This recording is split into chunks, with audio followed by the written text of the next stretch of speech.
Hello students, today we are discussing the first chapter of class 12 EVS, that is nature and human beings. Human beings are directly or indirectly dependent on nature. So we have to protect our environment.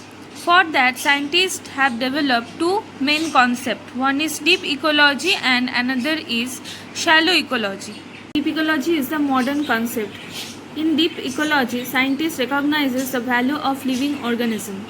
But in shallow ecology, scientists concerned with protecting the environment not for its actual value or innate value, but for its usefulness to human beings.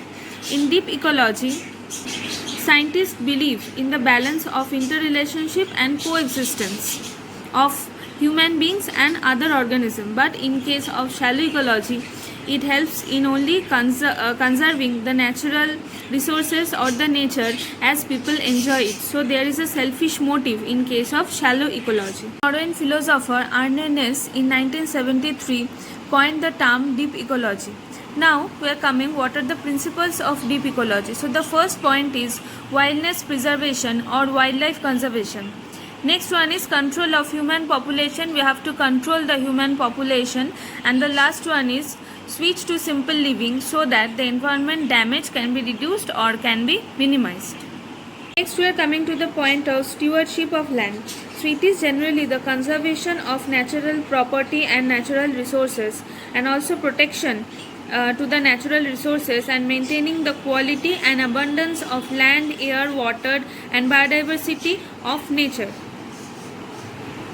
It also includes the responsibility for protecting the integrity of natural resources and their underlying ecosystem, and in doing so, the safeguarding the interest of future generations.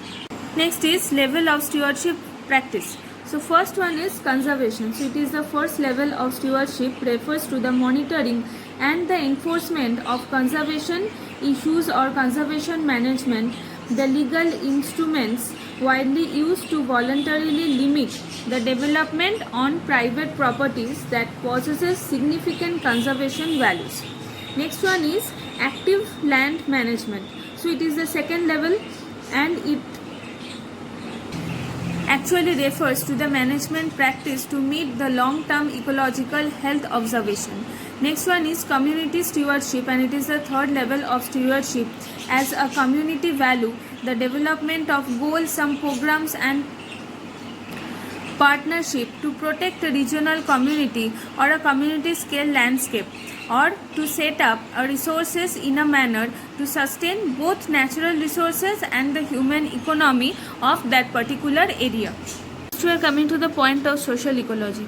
So it is generally the science of the relationship between the human populations and other communities and different communities with their environments. This one is the model of social ecology.